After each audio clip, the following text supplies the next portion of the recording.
వాక్యంలోనికి వెళ్దాం. ఎఫెసీయులకు రాసిన పత్రిక 2వ అధ్యాయము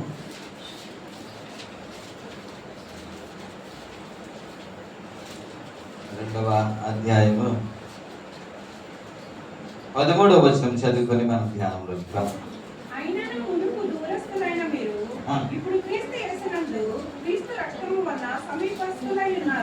ఓకే, అందరు తీసారా? చెప్పండి. 174వ పేజీ, 174వ పేజీ అందరు తీసారా?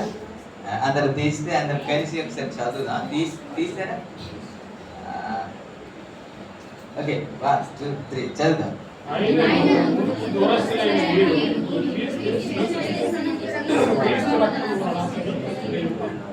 ప్రభు ఈ మాటలు ఆశీర్వదించును గాక.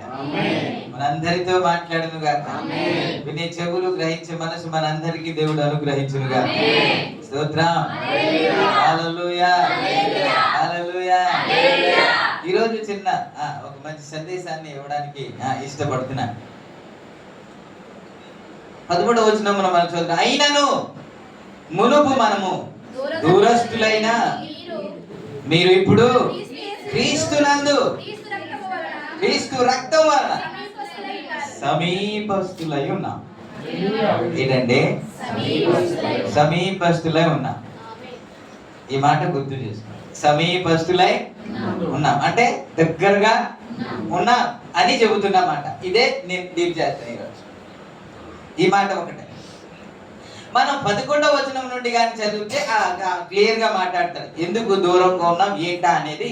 కాబట్టి మునుపు శరీర విషయంలో అన్యజనులై ఉండి శరీరమందు చేతితో చేయబడిన సున్నతి గలవారు అనబడిన వారి చేత సున్నతి లేని వారు అనబడిన మీరు ఆ కాలమందు ఇశ్రాయేలుతో సహా పౌరులు కాక పరదేశులను, వాగ్దాన నిబంధనలు లేని పరజనులను, నిరీక్షణ లేని వారును, లోకమందు దేవుడు లేని వారునై ఉండి క్రీస్తుకు దూరస్తులై ఉంటిరి అని మీరు జ్ఞాపకం చేసుకోడు అంటూ, ఒకప్పుడు మీరు దూరస్తులు, ఇప్పుడేమో క్రీస్తు నందు, క్రీస్తు రక్తం వలన మనము సమీపస్తులుగా ఉన్నాం. ఎలా ఉన్నా? ఎలా ఉన్నా? ఎవరి వలన? ఎవరి వలన? క్రీస్తు వలన, క్రీస్తు రక్తం వలన. దేవునికి హల్లెలూయా. ఒకప్పుడు వాగ్దానం లేనివారు, ఒకప్పుడు నిబంధన లేనివారు, ఒకప్పుడు నిరీక్షణ లేనివారు, ఒకప్పుడు దేవుడే లేనివారు అని మాట్లాడతారు. దేవుడే లేనివారుగా ఉన్నారు. ఎప్పుడు అంట మనం సమీపంగా ఉన్న క్రీస్తు రక్తం వలన కడగబడిన తర్వాత. ప్రభునామానికి మహిమ కలుగును. గ్రంథంలో వ్రాయబడినట్లు పాప క్షమాపణ కావాలంటే రక్తం అనేది అవసరం అనేది. ఆ రక్తము ఇదేని రక్తం వల్ల పరిశుద్ధత రాదు గాని పరిశుద్ధుడైన, పుణ్యాత్ముడు అయినా, పరమాత్ముడైన ఆ రక్తం అయితేనే మనం పరిశుద్ధ పరచబడగం, పాప క్షమాపణ కలుగుతుంది అని గ్రంథంలో వ్రాయబడినట్లు ఎవరైనా ఉన్నారా అని మనం వెతికినప్పుడు మనకు కనబడిన ఒకే ఒక వ్యక్తి యేసుక్రీస్తు ప్రభువు. ఆయన చరిత్రలో ఆ మానవాళి కొరకు, లేకపోతే అందరి కొరకు, పాప విమోచన కొరకు ఆయన కల్వరి శిలువలో తన రక్తమును కార్చాడు అన్నమాట మనం చూస్తాం కదా. అయితే చాలా మంది ఈ విధంగా అంటారు ఏంటంటే, చాలా మంది శిలువ మరణమును పొందారండి. చాలా మంది శిలువ మరణం పొందారు. వారందరిలో ఈయన కూడా ఒకడే అని అంటారు. అవును, 2 దొంగలు కూడా అక్కడ ఉన్నారు కదా, వారు కూడా శిలువ వేయబడ్డారు. వారి వలన లోకానికి కళ్యాణం జరగదు, ఎవరి పాపం క్షమాపణ కలగదు. మరి ఈయన వలన ఎందుకు కలిగింది? ఈయన్నే మనం ఎందుకు నమ్ముతున్నాం? ఈయనే మనము దేవుడని ఎందుకు అంటున్నాం? ఈయన దగ్గరికి రాగానే మీరు దేవుని దగ్గరికి వచ్చారు అని పౌలు ఎందుకు మాట్లాడుతున్నాడు అని అంటే, అందరూ వారు చేసిన పాపమును బట్టి శిక్షను అనుభవించారు.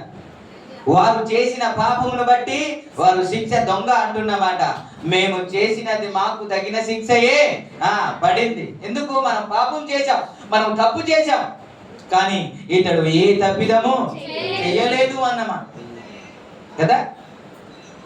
యేసుక్రీస్తు ప్రభువారు నాలో పాపం ఉన్నదని మీలో ఎవరైనా స్థాపించగలరా అన్నమాట మనం చూస్తాం. పిలాతు భార్య, ఈ నీతిమంతుల జోలికి వెళ్ళొద్దు, రాత్రి స్వప్నమందు నేను ఎంతో యాతన పడ్డాను అంటాడు. ఈ నీతిమంతుని బట్టి నేను నిరపరాధుని అని పౌలు చేతులు కడుక్కున్నాడు. అంటే ఏ పాపము లేదు కానీ శిక్ష మాత్రము వేశాడు. ఏ పాపము లేదు కానీ రక్తము కార్చాడు. అందుకే ఏ పాపము లేని వాడు పరిశుద్ధుడే, పాపాత్ముడే, పరమాత్ముడే మన కొరకు రక్తమును చిందిస్తే ఆ రక్తమే పాపాన్ని కడుగుతుంది. ప్రభునామానికే మహిమ కలుగుతుంది. కాబట్టి ఈయనే దేవుడు అని మనం నమ్మాం కాబట్టి, ఈయనే మనకు రక్షకుడు అని నమ్మాం కాబట్టి, ఇప్పుడు మనము నిబంధన కలిగిన వారు, నిరీక్షణ కలిగిన వారు. మనకంటే ఒక నిరీక్షణ ఉంది. చనిపోయినను మరలా బ్రతుకుతాము అనే ఒక నిరీక్షణ ఉంది. పరిస్థితి బాగోలేకపోయినా ఏమైనా చేయగలనే ఒక నిరీక్షణ ఉంది. డాక్టర్లు ఏం చెప్పినా ఆయన ఏదైనా చేయగలనే ఒక విశ్వాసము ఇప్పుడు వచ్చింది. ఎప్పుడు? యేసయ్యని నమ్మిన తర్వాత. దానినే పౌలు ఏమంటాడంటే, ప్రభుని అంగీకరించడమే పౌలుని ఏమంటాడంటే, ప్రభుని విశ్వసించడమే పౌలు ఏమంటాడంటే, మునుపు మీరు దూరస్తులు, ఇప్పుడు మీరు ముందు ఖాళీగా ఇప్పుడు మీరు ఏంటి మాట్లాడరే? టిఫిన్ చేయలేదా? చేశారుగా. నేను వాళ్ళతో మాట్లాడుతున్నా, వారి గురించి మీరు ఎందుకు ఇప్పుడు ఖాళీ ఉంది, వాళ్ళకి వచ్చేయమన్నా వస్తారు వాళ్ళు. మీరు అటు ఇటు చూస్తారు ఎందుకు? మెడకి కర్ర కట్టేసి కదలకుండా దేవునికి ఇష్టం. మనం ఎప్పుడైతే యేసుక్రీస్తుని అంగీకరించామో ఏంటంట, ఒకప్పుడేమో దూరంగా ఉన్నాం, గట్టిగా చెప్పు, మనం సమీపంగా ఉన్నాం కదా. మనం సమీపంగా ఉన్నావా లేదా? నా ప్రశ్న ఏంటంటే, మీరు ఎంత సమీపంగా ఉన్నా అనేది. నా టైటిల్ ఏంటి నాన్న? నా టైటిల్ ఏంటి? నీవు దేవునికి ఎంత సమీపంగా ఉన్నావు, నీవు దేవునికి ఎంత సమీపంగా ఉన్నా అనేది.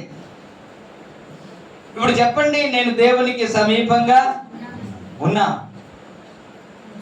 అది చెప్పాడు, మళ్ళీ ఇక్కడికి వచ్చాడు ప్రశ్న వేస్తున్నాడు. అంటాడా? ఏమీ లేదు, ఇది తెలిస్తేనే మంచిది. చెప్పండి, మనం సమీపస్తులా కాదా? ఒకప్పుడు అన్న యేసుక్రీస్తు దగ్గరికి రాకముందు దూరస్తులు మనము. ఇప్పుడు యేసయ్య దగ్గరికి వచ్చేసాం, ప్రభు దగ్గరికి వచ్చేసాం, దేవుని దగ్గరికి వచ్చేసాం. యేసు రక్తం వల్ల కడగబడ్డాం. ఇప్పుడు దూరంగా ఉన్నామా, సమీపంగా ఉన్నామా? దగ్గరగా ఉన్నామా లేదా? పక్క పక్క. రెండోసారి తగ్గిందేంటి వాద్యం? మీకు సౌండ్ ఏమైనా తక్కువ అయితే అక్కడ అడ్జస్ట్ చేసుకోండి కదా. నేను ఇక్కడ అడ్జస్ట్ చేస్తూ ఉంటాను. ప్రభునామానికి మహిమ కలుగును. చాలాసార్లు మన ప్రార్థన ఆలకించట్లేదు దేవుడు అనిపిస్తూ ఉంటాడు. ఎంత గట్టిగా ప్రార్థన చేసినా, ఎంత భారంగా ప్రార్థన చేసినా, ఎంత ఏడ్చి ప్రార్థన చేసినా దేవుడు మా ప్రార్థన ఆలకించట్లేదండి, కార్యం ఇంకా చేయలేదండి, ఎంత ఉపవాసం ఉన్నా చేయలేదండి అనిపిస్తూ ఉంటుంది. కానీ చూడాలి కదా, ఎందుకని? ఒకసారి నేను కొట్టక్ స్కూల్ దగ్గరికి వెళ్ళాను. ఓ పెద్ద ఆయన అక్కడ నుంచి జగదంబకి వెళ్ళాలి. 2 బండ్లు ఎందుకు, నా బండి ఉంది కదా, నా బండి మీద వెళ్ళిపోతామంటే నా బండి పెట్టేశాను. ఆయన బండి మీద నేను వెనకాతలో కూర్చున్నాను, వెళ్తున్నాను. ఈలోగా నాకు ఫోన్ వచ్చింది, అయ్యా చాలా బాగాలేదయ్యా, రాత్రి కూడా తగ్గలేదు అని ఫోన్ చేశారు. ఎవరు అని అంటే, అదే సార్ వచ్చిందా, కొద్ది కడుపు నొప్పి ఉంటుంది, బాగాలేదయ్యా అంటే, ఇంకా తగ్గలేదా, అయితే ఒకసారి అక్కడికి వెళ్ళండి అని నేను మాట్లాడుతున్నా. అది విన్నారు ఆయన. విన్న తర్వాత ఆయన నాతో మాట్లాడుతున్నారు ఏంటంటే, అయ్యా నేను ఒక డిపార్ట్మెంట్ కి హెడ్ గా ఉన్నాను, నా కింద ఓ 10 మంది పని చేస్తూ ఉంటారు, ఏమైనా ప్రాబ్లం ఉంటే చెప్పండి, నేను సజెస్ట్ చేస్తాను, ఆయన దగ్గరికి వెళ్ళండి, ఇవన్నీ చెబుతున్నాను. ఆయన చెప్పిన తర్వాత కొన్ని మాటలు చెబుతున్నారు. నేను వెనకాతలో కూర్చున్నాను, స్పీడ్గా వెళ్తున్నారు. ఆ గాలికి నాకు ఏం అర్థం కావట్లేదు, నాకు గాలికి ఏం అర్థం కావట్లేదు. ఆయన పెద్ద అయినా మాట్లాడుతున్నారు, ఒక్కొక్కటి వినబడుతుంది, ఒక్కొక్కటి వినబడట్లేదు, ఒకటి అర్థమవుతుంది, ఇంకోటి అర్థం అవ్వట్లేదు. ఇప్పుడు ఆ పెద్ద ఆయన ఇప్పుడు సైలెంట్గా ఉండకపోతే బాగోదు. ఇప్పుడు ఏం చేయాలి? ఆయన మాట్లాడుతుంటా అంటున్నానంతే, నాకు అర్థం కావట్లేదు. అలాగైనా అనాలి కదా అని అంటున్నాను. నాకు అర్థమైతే కదా సమాధానం చెబుతాను, నాకు అర్థం కావట్లేదు. ఎందుకు? గాలికి ఆ వాయిస్ నాకు అర్థం కావట్లేదు. ఇవెందుకు చెబుతున్నావు? నువ్వేం చదివించావు, నువ్వేం మాట్లాడుతున్నా అంటాను. అరే కొంచెం డిస్టెన్స్ లోనే కూర్చుంటేనే అర్థం కావట్లేదండి. ఆ స్వరము మనకి అర్థం కావట్లేదు. కొంతమంది దూరం నుండి పిలుస్తూ ఉంటారు, పిలుస్తూ ఉండి ఏదో మాట్లాడుతూ ఉంటారు. వారు అమ్మా ప్లేస్ ఉంది, ఇటు వచ్చేది, ఇదంతా ప్లేస్, మీరు ఇక్కడంతా మీరు రండి, మీరు రండి, అమ్మా నువ్వే నువ్వు ముందు ఉండాలి, మీరు వచ్చేమ్మా పర్లేదు, మీరు నాకు కనబడకుండా ఉండాలని ఎందుకు ట్రై చేస్తారు? నాకు కనబడాలని నా ఆశ, అందుకే మీరు మంచిగా ఎక్కడున్నా? కొంతమంది దూరంలో ఉండి ఏదో చెబుతుంటారు, చెబుతూ ఉంటారు. వాళ్ళు ఏదో చెబుతున్నారని మనకు అర్థం అవుద్ది, వాళ్ళు ఏదో మాట్లాడుతున్నారని అర్థం అవుద్ది. కానీ ఏంటో దూరం అయినందుకు ఏం మాట్లాడుతున్నా కొన్ని సందర్భంలో అర్థం కాదు. కాబట్టి మనం ఏం సమాధానం ఇటు నుంచి రిప్లై అర్థమైతే కదా, అర్థమైతే ఏదైనా రిప్లై ఇస్తాం. ఏది అడిగినా ఏది సమాధానం చెప్పడానికైనా ఏదైనా ఇవ్వడానికైనా వారు మాట్లాడుతున్న మాట మనకు అర్థమైతే రిప్లై ఇస్తాం, లేకపోతే ఇంకొకటైనా ఇస్తాం. అర్థమే కాకపోతే నా బాధ ఏంటి అంటే, మీరు దూరంగా ఉన్నారా సమీపంగా ఉన్నారా అని చెప్పండి. ఇందాక ఏమన్నారు? సమీపంగా ఉంటే, దగ్గరగా ఉంటే ఏం మాట్లాడినా అర్థమవుద్ది, అర్థమవుద్ది, తిరిగి జవాబు ఏం అడిగినా ఇస్తారు. దూరం ఉంటే నువ్వేం మాట్లాడుతున్నావో అర్థం కాదు, జవాబు రాదు, అడిగినా అన్నట్టే ఉంటుంది. ఇప్పుడు చెప్పండి, మనం దగ్గరగా ఉన్నామా దూరంగా ఉన్నామా? మనం సమీపంగా ఉన్నా దూరస్తులా? ఇప్పుడు 13 వచనం మళ్ళీ చదివండి. ఇప్పుడు ఆయనను మునుపు దూరస్తులైన మీరు ఇప్పుడు క్రీస్తునందు యేసు రక్తం వలన ఇప్పుడైనా మీకు ధైర్యం రావాలని చదివిస్తున్నాను అంతే, ధైర్యంగా మీరు మాట్లాడతారేమో అని. ఇప్పుడు యేసు రక్తం వలన మనము దగ్గరగా ఉన్నాము కదా, దగ్గరగా ఉన్నాం కదా, లేదా? ఇప్పుడు కూడా ధైర్యం చాలట్లేదా? మరి దగ్గరగా ఉంటే ప్రార్థనకి జవాబు రావట్లేదేంటి? దగ్గరగా ఉంటే సమాధానం లేదేంటి? దగ్గరగా ఉంటే ఇవ్వట్లేదేంటి? దగ్గరగా ఉన్నవారే అది అందించరా అంటాం కదా, అడు అందిస్తాడు. దూరంగా ఉన్నవాడిని అందించమంటే అందిస్తాడా? అడు అందించడా? అది రాదు, ఎప్పటికీ రాదు. మనం సమీపంగా వచ్చేస్తేనే, దగ్గరగా వచ్చేస్తేనే, మనం ప్రార్థన చేయగానే నేనున్నాను అంటాడు. జవాబు మనకు వెంటనే వస్తాడు. ఇది శారీరకమైన దగ్గర కాదు కదా, కదా? ఇప్పుడు ఒకసారి చదవండి, కొరింథీ రాసిన పత్రిక 5వ అధ్యాయము, 2వ కొరింథీ 5వ అధ్యాయము 1 కొరింథీ 5వ అధ్యాయం 3వ వచనం ఒకసారి చదవండి. ఏముంది? నేను దేహ విషయమై దూరంగా ఉన్నాను, ఆత్మ విషయమై సమీపముగా ఉండి మీతో కూడా ఉండినట్టుగానే ఇట్టి కార్యము ఇలాగ చేసిన వారిని గురించి ఇదివరకే నేను దేహం విషయమై దూరంగా ఉన్నాను, ఆత్మ విషయమై సమీపముగా ఉంది. ఆత్మ విషయమై సమీపం. నేను శరీరంగా అయితే దూరంగా ఉన్నాను, ఆత్మలో మాత్రము సమీపంగా ఉన్నాను అని లేఖనం అంటే లెటర్ రాస్తున్నా. మనము దేవునికి సమీపంగా ఉన్నాం అనేది భౌతికమైనది కానే కాదు, శరీర సంబంధమైనది కానే కాదు. ఏది అని అంటే ఆత్మ సంబంధంగా మనం దగ్గరగా ఉండాలి. అప్పుడు మనం పిలవగానే ఆయన పలుకుతాడు, మనం అడగగానే ఆయన ఇస్తాడు. అడుగుడి నీకు ఇవ్వబడు, తట్టుడి వెదుకుడి అన్న మాట మనకు అందరికీ తెలుసు. మనం అందరూ అడుగుతాం, మనం అందరూ వెతుకుతాం, మనం అందరూ తడతాం. కానీ ఎందుకని జవాబు రావట్లేదు అని అంటే ఏమో దూరం నుండి అనా అంటున్నావేమో, రాదు. దగ్గరికి వచ్చేస్తే హల్లెలూయా అంటాడు. ఇప్పుడైతే ఒకప్పుడు మీరు దూరంగా ఉన్నాడు కానీ ఇప్పుడైతే మీరు సమీపంగా నామానికి మహిమ కలుగునుగా. మత్తయి 15 అలా తీసుకొచ్చాడు. ఎవరు సమీపస్తులుగా ఉన్నారు అనిపిస్తుంది తెలుసా? వీళ్ళు చక్కగా పాటలు పాడారు. వీళ్ళకి తిట్టాలనుకున్నాను, మర్చిపోయాను. ఇప్పుడు మళ్ళీ గుర్తొచ్చి తిడతాను.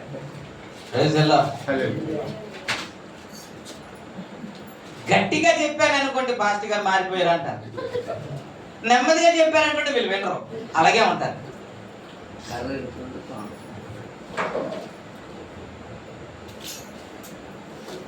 సెకండ్ పార్ట్ ఏ పాట అమ్మా?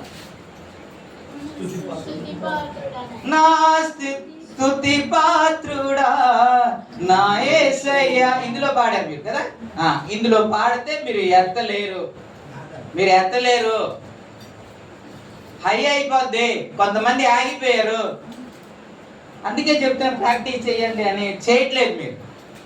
నా స్తుతి పాత్రుడా నా యేసయ్యా. ఇందులో ఎత్తితే అందులో హై వెళ్తుంది, అది లెవెల్ అవుద్ది.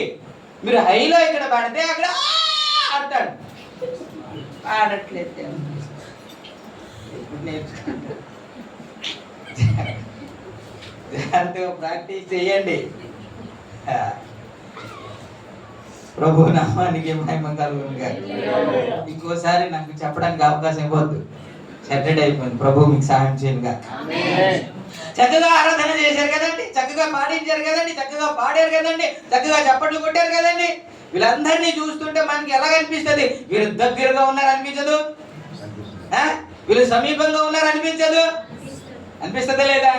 నిజంగానే వాళ్ళు దగ్గరగా ఉన్నారండి. వాళ్ళ గురించి నేను అనట్లేదు, బయటల గురించి మాట్లాడుతున్నాను. వాళ్ళ దగ్గరగా ఎవరైతే పాడుతున్నారో, ఎవరైతే ఆరాధిస్తున్నారో, ఎవరైతే స్తుతిస్తున్నారో వారి గురించి మనకి ఏమనిపిస్తుంది అంటే చాలా దగ్గరగా ఉన్నారండి, వాళ్ళు చాలా సమీపంగా ఉన్నారండి, దేవునికి సమీపంగా ఉన్నారండి అనిపిస్తుంది. నిజమే, సమీపంగానే ఉన్నారు. కానీ మత్తయి సువార్త 15:9 ఏమంటాడంటే ఈ ప్రజలు తమ పెదవులతో నన్ను ఘనపరచుదురు గాని ఓకే ఓకే వారి హృదయం నాకు దగ్గరగా ఉన్నది అంటున్నారు వీళ్ళు. వారి హృదయము ఎవరు? పాడేవారి గురించి మాట్లాడుతున్నమాట. మీరేం అనుకోమాకు, మీ గురించి కాదు, ధర్మాన్ని బట్టి చెప్పాను, మీ గురించి కాదు. ఎవరైతే పాడుతున్నారో, ఎవరైతే స్తుతిస్తున్నారో, వారు పాడుతున్నారు కానీ, వారు స్తుతిస్తున్నారు కానీ, వారు ఘనపరుస్తున్నారు కానీ వారి హృదయం సరిగ్గా లేదంట. ఇప్పుడు హృదయం ఏమైపోవాలి? దేవునికి దగ్గరగా వచ్చేయాలి, అంతే కదండి. హృదయాన్ని దగ్గరగా వచ్చేయాలంటే దాని అర్థం ఏంటంటే హృదయంలో దేవునికి చోటు ఇవ్వాలి, అంతేనా? హృదయంలో దేవునికి చోటు ఇవ్వకుండా హృదయంలో ఏవేవో పెట్టుకొని నేను సమీపంగా ఉన్నానంటే కుదరదు కదా. హృదయంలో దేవునికి చోటు ఉండాలి. ఆయన చెప్పిన మాట, నేను ఎదుగో తలుపు నొద్ద నిలుచుండి నేను తట్టుచున్నాను. ఎవడైనాను తలుపు తీసిన ఎడలా నేను వారి యొద్దకు వచ్చి ఆయనతో నేనును నాతో ఆయనను భోజనము. ప్రకటన గ్రంథంలో మనం చూస్తాం. తలుపు అంటే హృదయం అనే తలుపులో ఏ విషయంలో ఇంకా ప్రభు కొరకు ఇంకా మూసేసామో అది ఒక్కసారి దీవా. ఎందుకు ఆ పాడుబుద్ధి, ఎందుకు అది నీచమైనది, అది వదిలే, నాకు ఒకసారి చోటు ఇవ్వు, నాకు ఒకసారి అవకాశం ఇవ్వు అని ప్రభు అడుగుతుంటే చోటు ఇస్తే కదా దగ్గరగా ఉన్నట్టు. చోటు లేకపోతే మత్తయి సువార్త 7, మార్కు సువార్త 7వ అధ్యాయం ఒకసారి చదువుతారా?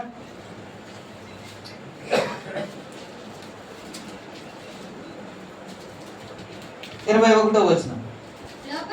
లోపల నుండి అనగా మనుషుల హృదయములో నుండి ఆ. దురాలోచనలు, ఆ, జారత్వమును, ఆ. దొంగతనములను, ఆ. నరహత్యలను, ఆ. వ్యభిచారములను, ఆ. లోభములను, ఆ. చెడుతనములను, ఆ. కృత్యములను, ఆ, కామవికారమును, ఆ. మత్సరమును, ఆ. దేవదూషణయు, ఆ. అహంభావమును, అవివేకమును వచ్చును. ఈ చెడ్డవన్నీ లోపలి నుండి బయలువెళ్ళి మనుషుని అపవిత్రపరచును. ఎక్కడి నుండి వస్తుంది? హృదయం నుండి వస్తుంది. ఈ హృదయంలో ఇవన్నీ ఉన్నాయి. ఇవన్నీ పక్కన పెట్టేసి ఎవరికి చోటు ఇవ్వాలి? దేవునికి చోటు ఇస్తే మనం దేవునికి దగ్గరగా ఉన్నాడు. స్తోత్రం. ఇవన్నీ తీసేస్తే దేవుడు మన హృదయంలోనికి వస్తాడు. అలా రాకుండా, అలా చేయకుండా నేను సమీపంగా ఉన్నాను అని ప్రార్థన చేసిన ప్రభునామానికి మహిమ. స్తోత్రం. హల్లెలూయా. స్తోత్రం. ఎక్కడున్నా?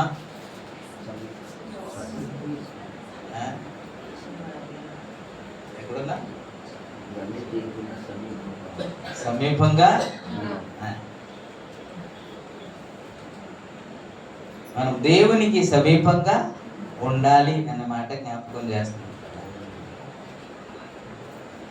మనం దేవుని దగ్గరికి వచ్చేయాలి. దేవుని దగ్గర నుంచి పారిపోవడం కాదు, దేవుని దగ్గరికి మనము వచ్చేయాలి. యోనా గురించి వ్రాయబడిన మాట, దేవుని దగ్గరికి మనం రావాలి అని అంటే ఆయన దేవుని యొద్ద నుండి పారిపోతున్నాడు అన్నమాట ఉంటుంది. యోనా గ్రంథము 1వ అధ్యాయము 3వ మాట. అయితే యెహోవా సన్నిధి నుండి తర్షీషు పట్టణమునకు ఆ.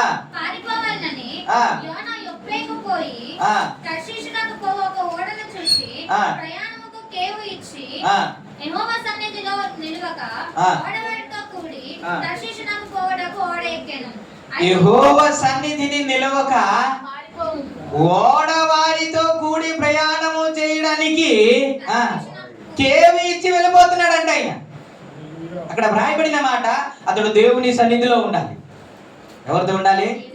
దేవుని సన్నిధిలో ఉండాలి. దేవునితో ఉండాలి. ఆత్మీయులతో ఉండాలి. కానీ ఎవరితో ఉంటున్నాడు ఈయన? ఎవరితో సహవాసం చేయడానికి వెళ్తున్నాడు?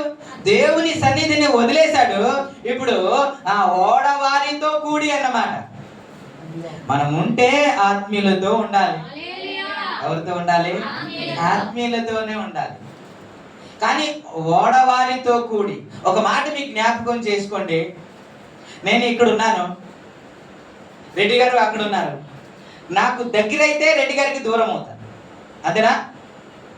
నాకు దగ్గర అయితే రెడ్డి గారికి దూరం అవుతాను. నాకు దూరం అయితే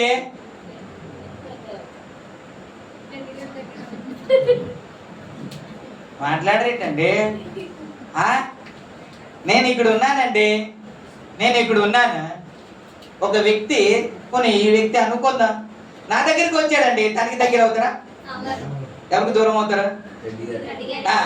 ఇప్పుడు నాకు దూరం అయ్యారు అనుకోండి, ఎవరికి దగ్గర అవుతారు? ఇప్పుడు అంతే కదా. మరి దేవుని సన్నిధికి దూరం అయితే ఎవరికి దగ్గర అవుతాం? లోకస్తులకి, ఆత్మీయులకు దూరం అయితే ఎవరికి దగ్గర అవుతాం? అంతే కదా. నువ్వు దేవుని సన్నిధిని మానేస్తే ఎవరికి దూరం అవుతావు? లోకస్తులనే, వాళ్ళకే దూరం అవుతాం. కాబట్టి మనం ఎవరి దగ్గరికి వచ్చేయాలి? ఈ యోనా అంట దేవుని సన్నిధిలో ఉండాలి, కానీ దేవుని సన్నిధి నుంచి దూరంగా, మీరు సమీపంగా ఉండాలి అంటే ఈయన దూరంగా పారిపోతున్నాడంట. మీరు ఆ మాట మీకు గుర్తు చేస్తాను. ఆయన ఓడలో వెళ్తుండగా దేవుడు తుఫాను రప్పించడానికి, ఇంకా ఏదేదో జరిగిందనేసి, సమస్య వచ్చిందని, సరుకులన్నీ పడేశారని మరి ప్రార్థన చేశారని ఉంది కదా. ఈయన ప్రవక్త కాదా? చెప్పండి, ఈయన ప్రవక్త కాదా? ఏదో డల్గా ఉన్నారు. నాకు అదిలో ప్రైజ్లో మీ స్వరం బాగుంటేనే నేను చెప్తాను, లేకపోతే ఆమె అనేసి క్లోజ్ చేసి వెళ్ళిపోతాను. ఈయన ప్రవక్త అండి, మామూలు వ్యక్తి కాదు. దేవుడు మాట్లాడితే ప్రవక్తతోనే మాట్లాడేవాడు, అందరితో మాట్లాడేవాడు కాదు. నేనే మీకు వెళ్ళి సువార్త ప్రకటించమని చెప్పింది యోనాకే. మరి అలాంటి ప్రవక్త అంట ఓడవారితో కూడి ప్రయాణం చేయడానికి, ఎవరితో కూడా స్నేహం చేయకూడదు, ఎవరితో సహవాసం చేయకూడదు, ఎక్కడ ఉండాలో అక్కడ ఉండకుండా ఎవరితో చేయకూడదు వాళ్ళ దగ్గర సహవాసం చేస్తూ ఓడ క్రింద భాగానికి వెళ్ళి నిద్రపోయాడంట. ఆయన నిద్రపోయిన తర్వాత తుఫాన్ వచ్చింది, అందరూ ఏడుస్తూ ఉన్నారు, అందరూ ప్రార్థన చేస్తున్నారు. ఇతను మాత్రం ప్రార్థన చేయకుండా నిద్రపోతున్నాడు. 6వ వచనంలో ఏమంటారు, అప్పుడు ఓడ నాయకుడు అతని వద్దకు వచ్చి ఓయ్ ఎవరికి అంటే ఒక ప్రవక్తకి ఒక మామూలు వ్యక్తి వచ్చి ఓయ్ నిద్రపోతా అని అంటున్నాడు.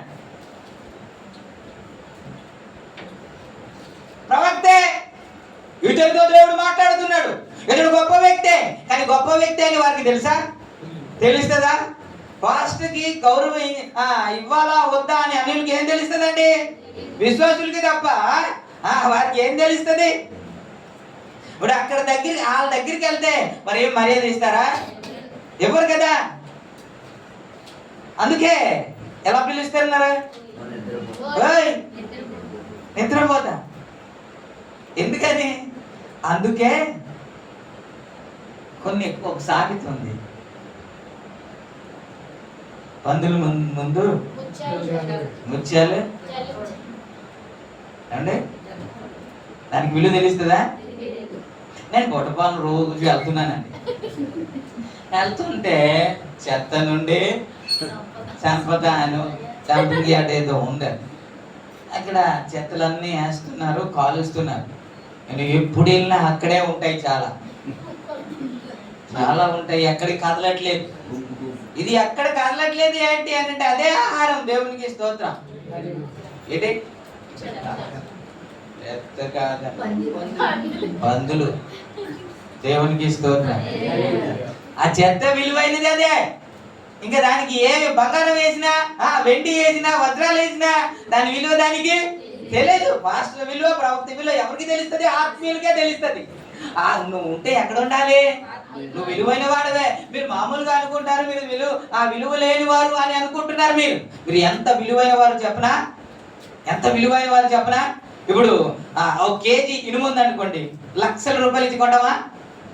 కాదు కదా. కొన్ని కేజీ బంగారం అంటే లక్షలు అవుతుంది కదండి.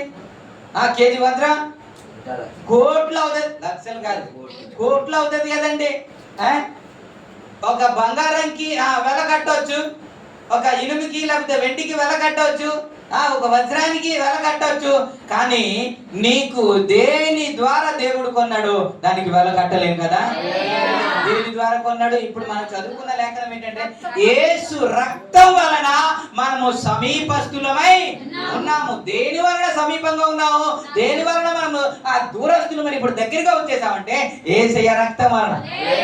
ఆ రక్తం అంట మీరు పాడతారు, అమూల్యమైన. పేతురు రాసిన పత్రిక 1వ అధ్యాయం 19వ వచనంలో వ్రాయబడిన మాట ఏంటో తెలుసా? మీరు అమూల్యమైన రక్తముతో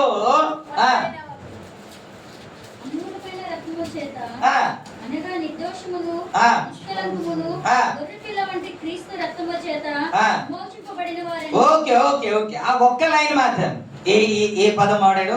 అమూల్యమైన. అమూల్య అంటే అమూల్య పాలు కాదండి. అమూల్య అంటే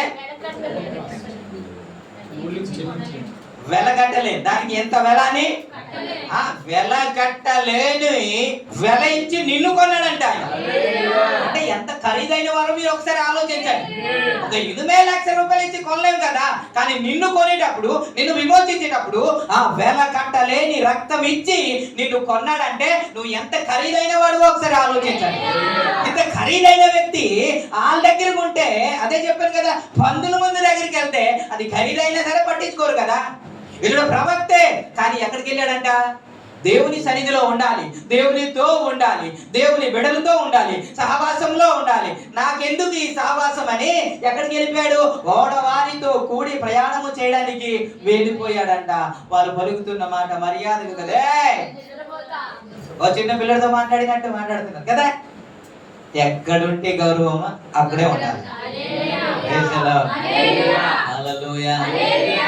ఏమొచ్చింది ఘనత, ఏమొచ్చింది గౌరవం, ఏమొచ్చింది ఆశీర్వాదం? యోనాకి సమీపంగా ఉంటే ప్రార్థన చేయగానే దేవుడు ఆలకిస్తాడు, జవాబు అనుగ్రహిస్తాడు, అడిగితే దేవుడు ఇస్తాడు. దూరంగా పారిపోతే అవమానము తప్ప, ఇబ్బంది తప్ప ఇంకొకటి లేదు కదా. హల్లెలూయా. దేవుని ఎరిగిన వ్యక్తి దేవుని సన్నిధి నుంచి పారిపోతుంటే, దేవుని ఎరగని ఒక వ్యక్తి ఇప్పుడు ఎక్కడి నుంచి? మోయాబు దేశం నుండి ఎక్కడికి వచ్చిందంట? బెత్లెహేముకు వచ్చిందంట. బోయాజు మాట్లాడుతున్న మాట ఏంటో తెలుసా? బోయాజు మాట్లాడుతున్న మాట రూతు గ్రంథము 2వ అధ్యాయము 12వ వచనములో బోయాజు రూతు గురించి మాట్లాడుతున్న మాట. నువ్వు ఎక్కడికి వచ్చావు అన్నమాట మాట్లాడుతున్నాడు. ఒకసారి చూడండి. రూతు గ్రంథము న్యాయాధిపతులు పక్కన ఉంటది. ఇశ్రాయేలు దేవుడైన యెహోవా రెక్కల క్రింద సురక్షితంగా ఉండునట్లు నీవు వచ్చింది. ఈమె వెళ్ళింది ఎక్కడికి? బెత్లెహేం. బెత్లెహేం అనే గ్రామానికి వెళ్ళింది. కానీ బోయాజు మాట్లాడుతుంది ఏంటో తెలుసా? ఆయన రెక్కల క్రిందకి నువ్వు వచ్చేసావని, ఆయన దగ్గరికి నువ్వు వచ్చేసావని, తగిన ఆశీర్వాదం నీకు దేవుడు అనుగ్రహిస్తాడని బోయాజు మాట్లాడుతున్నాడు. దేవునికి ఇష్టం.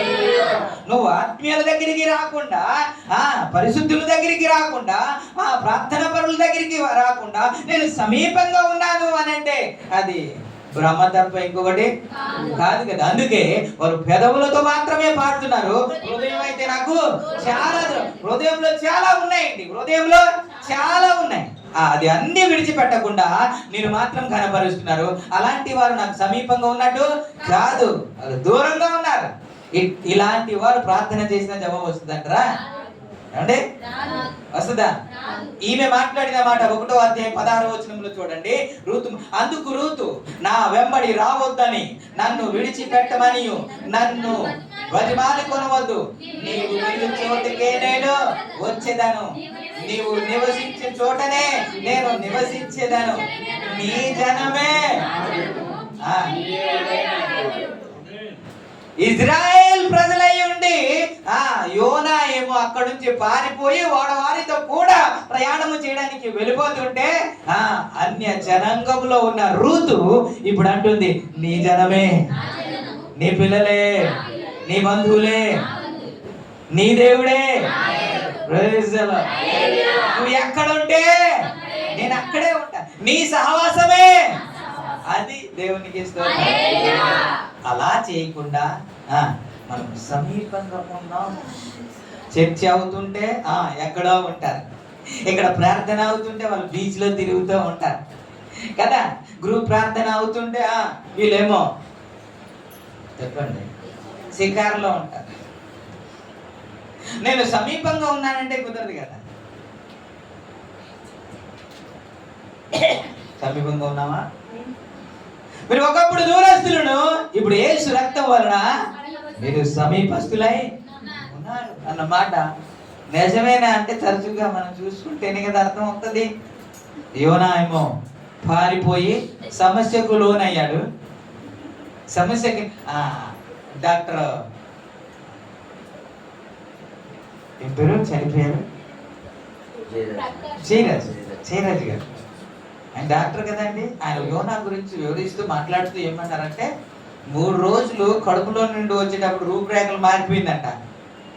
యాసిడ్ ఉంటుంది కదండి లోపల, ఆయన రూపురేఖలో మారిపోయిందంట. అంటే రోమాలు ఉన్నాయో లేదో, హెయిర్ ఉన్నాయో లేదో, మొత్తం రూపురేఖలు మారిపోయి గుండు అయిపోయాడు, మొత్తం అంతా రాలిపోయింది. ఇలా వెళ్తుంటే యోనా సూచనగా ఉన్నాడు అన్నమాట. లూకాసు వార్తలో యోనా సూచనగా. ఏంటి సూచన? మొన్న ఓడలో నుండి పడిపోయాడని మనం విన్నాం కదా. ఓడలో నుండి కిందకి పడేశారని విన్నాం కదా. ఇగో ఈడేరా అతను, ఇతనేరా ఇతను అని ఒక సూచనగా ఉన్నాడంట. ఆ సూచనగా ఉండి కొంత ఒక దిన ప్రయాణం అంతా ప్రయాణం చేసి సువార్త ప్రకటిస్తే కఠిన హృదయాలు కూడా మారిపోవడానికి కారణం ఏంటంటే అక్కడ నుండి వచ్చాడు ఈడే అని వారు నమ్మారు కాబట్టి, సూచనగా ఉన్నాడు కాబట్టి. మరి ఎంత ఇబ్బంది పడడానికి కారణం ఏంటి? దేవుని సన్నిధిలో ఉంటే ఇలా జరుగుద్దా? దేవుని సన్నిధిలో ఉంటే ఆశీర్వాదం కదా, దేవుని సన్నిధిలో సంపూర్ణమైన సంతోషం కదా, దేవుని సన్నిధి నుంచి దూరం అయిపోయినందుకు కదా ఈ కష్టాలు, ఇబ్బంది. ఇప్పుడు ఈ కష్టం నుంచి విడిపించబడింది రూతు. అన్నిటి నుంచి విడిపించబడి ఇప్పుడు దేవుని జనంగంలోనికి వచ్చేసి నామానికి మహిమ కలుగు. సామెతల గ్రంథం 20వ అధ్యాయం 3వ వచనంలో రాయబడిన మాట. సామెతల గ్రంథం ఏంటి? కలహమునకు దూరముగా నుండుట నరులకు ఘనత. ఇది ఇది ఏంటంటే మాట్లాడు. చెమట పట్టుకూడదని కదా పెట్టాము. కలహమునకు దూరముగా ఉండుట నరునికి. కలహము అంటే గొడవలకి దూరంగా ఉండుట నీకు మంచిది, నీకు ఘనత. మరి ఆ కలహమునకు దూరంగా ఉండాలంటే దేనికి సమీపంగా ఉండాలి? కాదు, సమాధానానికి సమీపంగా ఉండాలి. కలహముకు దూరంగా ఉండాలంటే సమాధానానికి సమీపంగా ఉండాలి.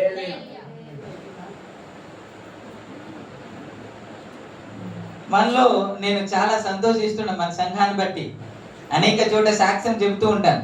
మన సంఘంలో అలాంటి వారు లేరు. చాలా మంది మారిపోయారు, సాత్వికులుగా మారిపోయారు.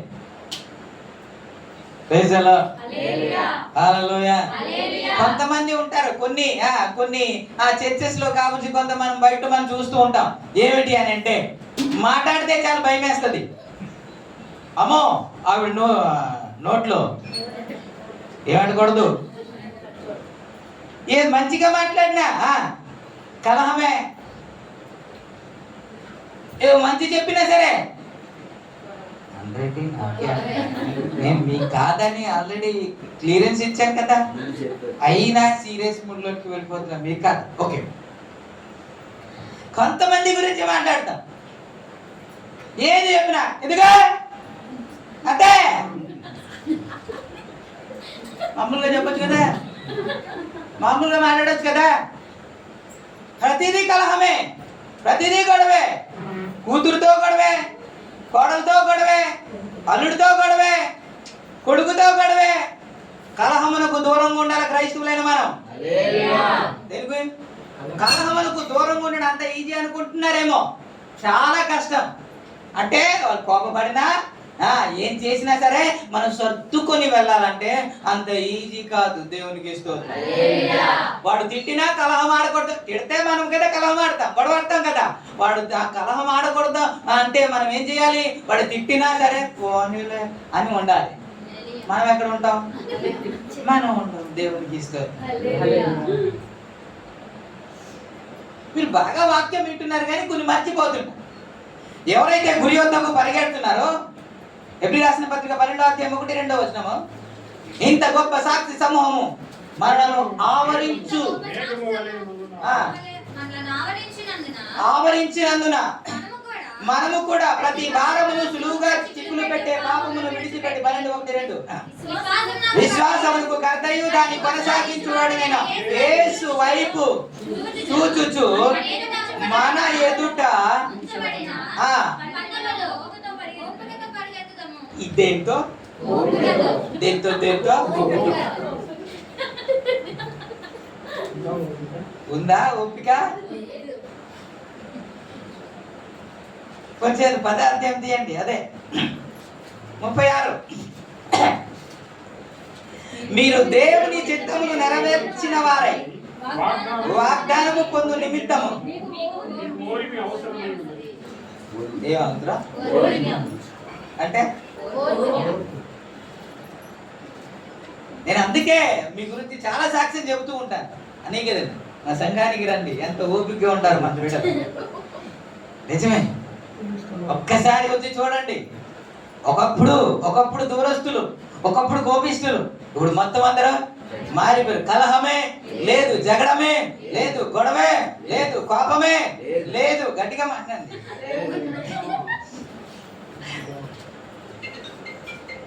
దేవుడు మాట్లాడుతున్న మాట ఏంటో తెలుసా? కలహములకు ఏం చేయాలి? దూరం పట్ట. 34వ కీర్తన 14వ చరణంలో ఏమంటుందో తెలుసా? కీడునకు ప్రతిగా కీడు చేయుట మాని మేలు చేయి, సమాధానము వెతకి.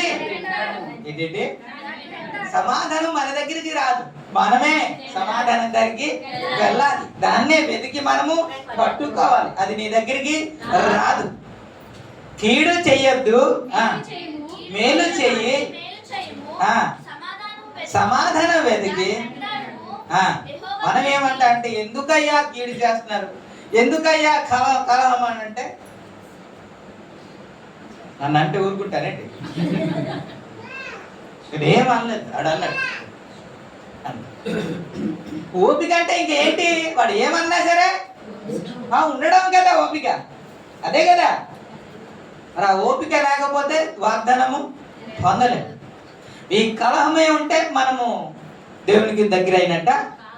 ఏమంటే ప్రార్థన చేస్తే దేవుడు ఆలకిస్తాడా? కాదు కదా.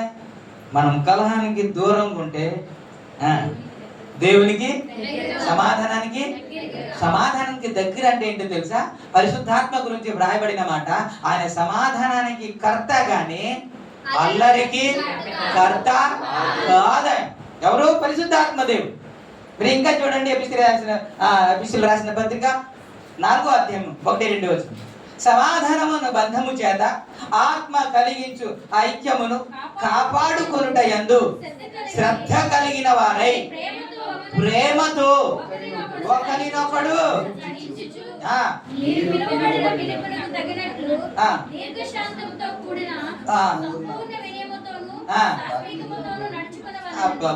ఇన్ని మాటలు దీన్ని వివరించడానికి ఇవన్నీ ఇది ఎవరు నడిపిస్తారు? ఐక్యతలోనికి పరిశుద్ధాత్మ దేవుడు నడిపిస్తాడు. సమాధానంలోనికి సమాధానంలోనికి పరిశుద్ధాత్మ దేవుడే నడిపిస్తుందంట. మీరు రోమీయులకు రాసిన పత్రిక 8వ అధ్యాయం 14వ వచనంలో వ్రాయబడినట్టు, దేవుని ఆత్మ చేత ఎందరైతే నడిపించబడుదురో వాళ్ళందరూ దేవుని పిల్లలు అనబడుదురు అని. అంటే ఆయన సమాధాన పరచడానికే నడిపిస్తాడా, లేకపోతే జగడానికి నడిపిస్తాడా? సమాధానంగా ఉండడానికే ప్రయత్నం చేయమంటాడా, లేకపోతే గొడవడానికి ట్రై చేయమంటారా? చెప్పండి. ఇప్పుడు మనము దేవుని చేత నడిపించబడుతున్నామా, లేకపోతే ఇంకొకటి చేత నడిపించబడుతున్నామా? దేవుని చేత.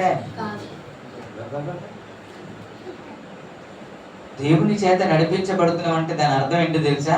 ప్రతిదీ తగ్గించుకుని ఓపికతో ఏమన్నా తిట్టినా, ఇప్పుడు మీకు అర్థమైంది కాబట్టి మీరు ఎవరికి తిట్టినా సరే మీరు సహిస్తారని నాకు అర్థమైపోయింది. ధైర్యంగా స్తోత్ర. ఇప్పుడు మీరు తీయండి ఆదికాండం 13వ అధ్యాయంలో. ఆదికాండం 13వ అధ్యాయంలో 7వ మాట ఏమని ఉంటుంది తెలుసా? అబ్రహాము పశువుల కాపర్లుకును, లోతు పశువుల కాపర్లుకును.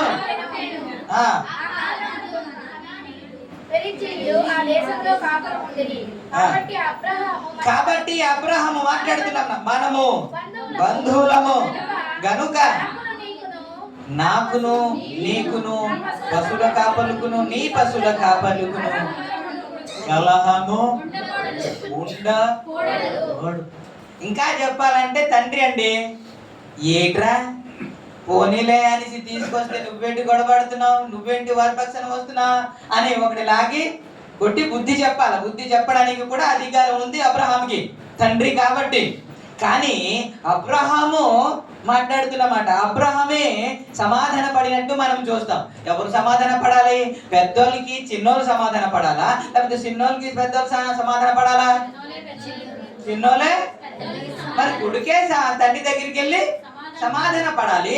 కానీ అబ్రహామే చెబుతున్న మాట ఏంటో తెలుసా? మన బంధువులు. ఎవరు? కాబట్టి మన మధ్య ఏముండకూడదు? మన మధ్య గొడవలు, మన రక్త సంబంధులం. కాబట్టి మన మధ్య ఏముండకూడదు? మన ఆత్మీయులు. మన మధ్య ఏం కూడా ఉండకూడదు? మన ప్రార్థనా పనులు మన మధ్య ఏముండకూడదు? గట్టిగా ఒప్పుకుంటే వాడు పారిపోతాడు. నా దేవుడు ఏదైనా చేస్తాడు. ఎవడు ఉంటున్నాడు అలాగే? ఎవరు? నాకు అప్పుడప్పుడు భయం వేసుకుంటూ ప్రకటిస్తున్నాను, కానీ నిజంగా పరలోక రాజ్యానికి అందరూ వెళ్ళిపోతామా అనిపిస్తూ ఉంటుంది. ఎవరికి వాక్యం ఎక్కట్లేదు. నేను తప్పు చేశానండి, నేను దొంగతనం చేశానండి. ఒక దైవ సేవకుడు వచ్చాడండి, వచ్చేసి ఏం చెబుతున్నాడు? దొంగతనం తప్పు అని బైబిల్లో రుజువు చెబుతున్నాడు అనుకోండి. ఇప్పుడు నేను దొంగతనం చేశాను కాబట్టి ఇతను అలాగే మాట్లాడతాడు. దొంగతనం చేసిన లేడా? నేను ఒక్కడే చేశానా? వాళ్ళు చేయలేదా? ఇతను చేయలేదా అని అంటాం ఎందుకు? ఒకవేళ నేను తప్పు చేస్తే అది కానీ బైబిల్లో ఉంటే అది వద్దు అంటుందంటే ఒప్పుకుంటే మంచిది కదా. దాన్ని రివర్స్ గా ఎందుకు వాళ్ళేరా ఇల్లేరా అని చెప్పుకోవడం ఎందుకు? ఈ రోజుల్లో అదే మాట్లాడితే నన్నే చెప్తాడు, నా గురించే చెప్తాడు, ఇదే కదా. ఒకవేళ నీ గురించి ఒకవేళ అయితే అది బైబిల్ కానీ అది వద్దు అని చెబితే మార్చుకుంటే మంచిది కదా. మార్చుకుంటే పరలోక రాజ్యానికి వెళ్తాం కదా. ఎన్ని రోజులు ఇక్కడ ఉంటాం? ఈ రోజు కాకపోతే రేపు వెళ్ళిపోవాల్సిందే కదా. ఇంకా 100 సంవత్సరాలు బతుకుతావా? గ్యారెంటీ లేదు కదా. మరి చిన్న జీవితానికి నరకంలో పడవేయడం ఎందుకు? ఆ నరకం నుండి తప్పించబడ్డానికి కదా నా యేసయ్య వచ్చి శిలువలో ప్రాణం పెట్టాడు. మరలా మన నరకానికి వెళ్ళడానికా? ఇంత భక్తి, ఇంత ప్రయాస, ఇంత పరిచర్య మరలా నరకానికి వెళ్ళిపోవడానికా? కాదు కదా.